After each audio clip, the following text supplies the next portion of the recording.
我把小小的水拧一下。昨天，杨东花了1天的时间，挖出了一个绿皮火车的硬座车间。这里很暖和，很暖和，很满意。灰熊一边搭建庇护所，一边巡山，发现了很多宝贝。看这是个啥？往里瞅，往里瞅，别瞅我，瞅他，往里瞅，往里看，往里看，再往里。看是啥了吗？来看一下深度啊，看见没？洞，因为它有2个洞口，这边这个洞往这边挖，所以说往上是不可能的。我估计这边应该还有一个洞口，只要找到那个洞口，从那边带堆柴进去，点着火，这个烟熏，然后这边守着，就这样。往外一露头啊！果然，正如灰熊所说，在斜坡下不远处，他发现了另一个洞口。所以说他是从这里进去，往那边走这一条。而且看这个土了吗？看这个土，这土拔出来时间不长，没完全干掉。看，这种土不是说下雨淋湿的那种土，就是说在地底下长时间那种潮湿挖出来的土。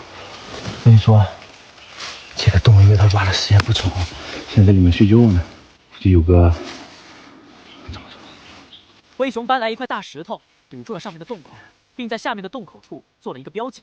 因为很多猎人都可能会认识这个，拿个树杈，上面插2个树叶放在这里，就代表你已经发现了，他们来了以后就不能给你搞了。灰熊遵循自然法则，他说，不到万不得已的时候，他是不会动这位小可爱。嘎嘎荒野第3季重磅来袭，本期节目由归园家庭农场独家赞助播出。眼前的这2位选手要在这座大山里进行荒野求生挑战，坚持时间更长的一方获胜。比赛第2天，小雨转中雨，12到14度，天刚蒙蒙亮，山里开始下起了小雨。灰熊早早就起来，把所有竹瓦的做成了正反向扣的结构。原本的一面墙，现在变成了1/4面墙，勉勉强强还能有一点点的防雨效果。另一边，杨东的窑洞已经足够容下一个人身。虽说昨天晚上硬座做了1夜，但也有足够的防雨性。杨东的火似乎也被淋湿了，正好可以把自己的衣服包起来，避免淋湿，随时可以替换。杨东没有出门，蹲在庇护所里，叮咣就是一顿挖。另一边，灰熊趁着雨势渐小，他要出门巡山了。所谓富贵险中求，他这趟冒险出门的目标很明确，就是要找到一些相对干燥的柴火，确保自己的供暖。如果身体长时间的淋雨而不能取暖的话，随时都有核心失温的危险。灰熊把这2节相对干燥的柴火塞进内衣里，确保它们不会被淋湿。灰熊继续往前走，没走多远，捡到了一块82年的油布，这下他庇护所的防雨性能会有一个质的提升。灰熊很开心，这趟冒雨巡山赚到了。他没有过多停留，快马加鞭的往回赶。刚回到庇护所，雨势就变大了。我把小小的水拧一下。看这个雨势，丝毫没有要停的意思，选手们越来越难熬了。他们还能坚持多久？大家怎么看？评论区留言吧。姿势虽然有点优美，可是咱不淋雨。我如果能熬过今晚上，以后就可能会熬过去了。上集讲到，山里阴晴不定，一场突如其来的大雨让2位选手猝不及防。媳妇儿烟呛得慌，不过雨下归下，我干我的活儿，不耽误，就是有点熏。就烤火，然后我把衣服脱下来烤了一下，现在已经基本上烤干了。1个上午的时间，灰熊拆掉了竹床，将其1分为2，当成瓦片，盖在庇护所做屋顶。在户外，尤其是荒野的时候，像这种天，有个山洞是最好的庇护所，但是要看好那个山洞，不能上方有落石或者塌陷的那个风险。但是这里没有，我不能冒雨去找，因为那边还没怎么去看。但是我如果冒雨去找的话，找到的话，那可能我就在里面走成。但如果找不到，最保险的那个方法就是我继续在我这个庇护所里面猫着。雨势忽大忽小，山里已经开始起雾了。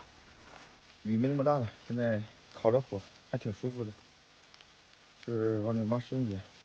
杨东趁着雨势小，赶紧出门准备柴火。杨东一个乌鸦坐飞机，重心不稳，双脚打滑，摔了一个屁墩。杨东从开局到现在断断续续挖了2天，除了盲盒中的少量补给，还没有其他的食物摄入。由于饥饿，血糖降低，从而造成了短暂的四肢不协调。现在你看没有，中间这块呢一直在滴水，就是说这个土壤呢它会渗点水下来，就是说中间这块渗，两边都不太渗。所以说我看我这样，虽然说姿势虽然有点优美，可咱不灵异。这样的天气，杨东还能嬉皮笑脸的侧躺在窑洞里，像个含苞待放的睡美人。不得不说，他的心态是真的不错。另一边的灰熊也是丝毫不慌，面对这样恶劣的环境，对于他来说是司空见惯了。以前的时候我参加过一场活动，那时候是12月份，然后刚一进去，那场雨比早上下的最大的那个时候还要大。那一次真的是地狱级的开潮，刚进去就全身湿透了，把那个草那个墙边那个草扒开，然后有一点点干燥嘛，然后钻到里面去，把那个草盖到身上。那天反正是怎么想的呢？我就想，我如果能熬过今晚上，以后就可能会熬过去了，除非受伤或者是啥。我那时候才深刻的理解到什么叫做幸福。就像现在，我已经把我的身体，就我的所有的衣服已经烤干了，外面下着雨，在里面烤着火，然后看着远方的天，看着远方的雾，很有享受。灰熊是一位非常专业的荒野玩家，参加过国内外很多大大小小的赛事，经验非常丰富。你有没有发现我那边防雨，然后这边不防雨？我为什么要在这边待着呢？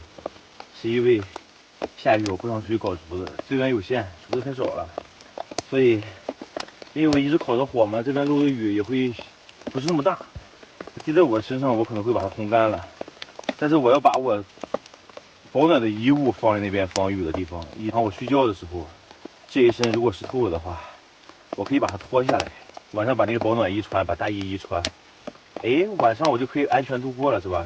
灰熊把有限的竹子发挥了最大的作用，一边只铺了一层，再盖上树枝和枯叶，拓宽了庇护所的面积，一边有正反相扣的竹瓦，保证防雨性，确保自己有足够的干燥衣物。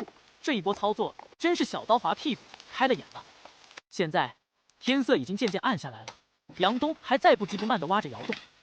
看到没有？晚上的话，这里面可以把你躺下来了。可以躺到这里睡觉了，就不用坐着睡了。再把它修一下，修一下就很完美，很哇塞。我现在在烤我的石板，继续烤。石板老有用，烤完了放在后面，暖和和的。今晚上就打算半躺的姿势，往上面一靠，把腿往外一伸，然后我还准备柴，刚刚烤着火，希望它就能过去了。而且刚才出门口抽到了吃的，我就不用再去巡山了，非常棒。你们更看好谁？评论区留言吧。